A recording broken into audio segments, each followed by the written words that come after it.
Hi guys.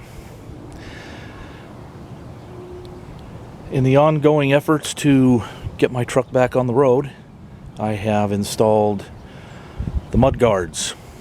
We know them as mud flaps, but World War II War Department Technical Maintenance Manual calls them mud guards. Anyway, I'll explain a little bit more about the bed in a little bit, but here's the right rear mud flap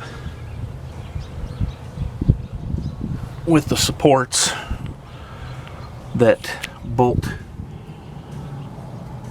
to one of the cross members of the bed. Everything worked out pretty good except for the fronts. And what's missing,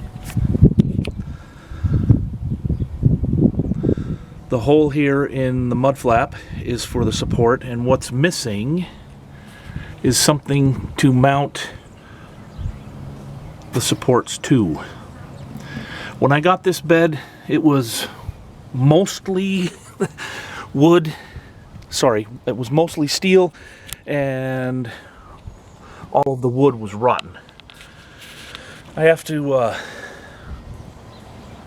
sand the wood back down again and resurface it. It's kind of turned a little dark, but no problem. Anyway, I have built two supports from oak and glued them together and stained them, and I'm going to be installing these today. It's going to take a little bit of work, a little bit of brain power, but I think I can handle it. Be right back.